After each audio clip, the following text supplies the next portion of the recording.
Data entry. Stuff you should know. Series, Aurora Cycle. Cast. Aurora G. Lynn O'Malley, the girl out of time. Centuries ago, her colony ship, the Hadfield, was bound for Octavia 3. We now know it's a good thing she didn't make it there, because very bad, very botanical things happened to the colonists who did. Unfortunately, this includes her dad. More about him in a moment. After joining forces with Squad 312 of the Aurora Legion, Ori started having prophetic dreams, exhibiting telekinetic powers, and generally transforming into a small but determined superhero. She learned her powers had been gifted to her by the Eshvaren, a mysterious race who defeated the Raham eons ago. Knowing their ancient foe was only slumbering, the Eshvaren left behind a weapon, and a way for the trigger of that weapon to undertake training in its use. Inside the Echo, a psychic training space, Ari mastered her powers, and practiced some other things with her boyfriend Cal. She emerged ready to take down the Raham, only to discover that someone else had already stolen the weapon. Also trained as a trigger, the Sildrathi warlord known as the Starslayer had used the weapon to destroy his own planet's sun, and was now threatening Earth with it. Oh, and turns out, he's Cal's dad. That was a conversation that did not end well. Last seen, aboard the weapon, a crystal ship fighting the Starslayer for control of its planet-shattering, underwear-soiling power. Tyler Jericho Jones, the leader turned fugitive. When Tyler joined the Aurora Legion, he never imagined his squad would be full of the Academy's bottom-of-the-barrel choices. Then again, he never imagined he'd end up on the run from half the galaxy, robbing banks and ransacking shipwrecks, let alone teaming up with the meanest Sildrathi warrior he's ever laid eyes on. Did I mention she's Cal's sister, Sidey? That boy has a lot of skeletons in his closet.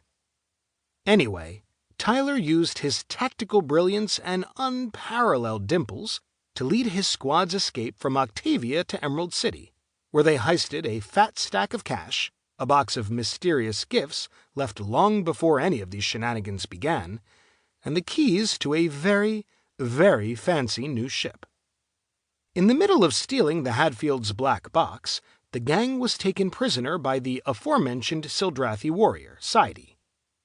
One Draken Pit fight later, Ty found himself captured by the Global Intelligence Agency, aka the GIA, alongside his new Sildrathi enemy. He learned many things, including what she looks like in her underwear, and that he and Scarlet are not human as they thought, but that their mother was a Sildrathi Waywalker. Last seen, on the run with his new frenemy Sidey. Khalees Idraban Gilraith, the misunderstood warrior. From the highs of finding a new family in Squad 312 and finding love with psychic weapon Aurora, to the lows of his unmasking as the son of the Starslayer and his expulsion from the squad, Cal has had quite a time recently. Cast out for omitting the teensy detail that he was the son of their archenemy, he returned to the family fold. But, twist! He remained loyal to Aurora, and fought beside her when she arrived to take on his father. Last seen, under psychic assault aboard the Eshvaren weapon. Scarlet Isabel Jones, the fabulous one, installer of my personality program, light of my life.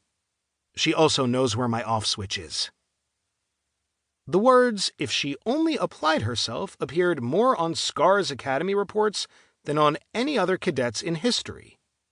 But her uncanny empathy, or not so uncanny if you know her mother was a Sildrathi Waywalker, which Scar does not, and absolute loyalty to her twin brother Tyler, saw her careening across the galaxy with Squad 312, never once chipping a nail.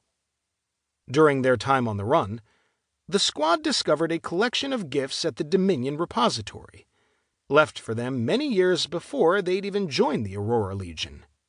Scar scored the best one, a necklace inset with a cluster of diamonds. They are, as everyone knows, a girl's best friend.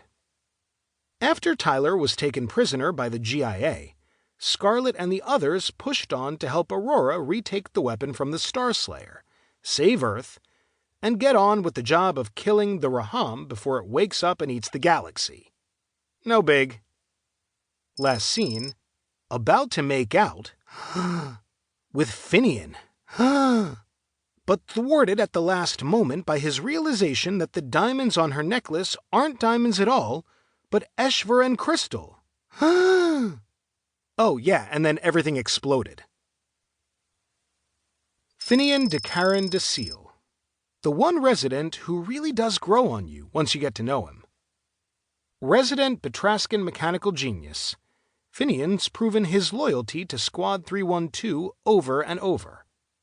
He might have softened his abrasive exterior, but you can pry his smart-assery from his cold dead hands, which you might yet get to do, given that the last thing he, Scarlet, and Zila saw at the end of our last volume was a blinding flash of light in the middle of a giant space battle to defend Earth from a very cranky Starslayer.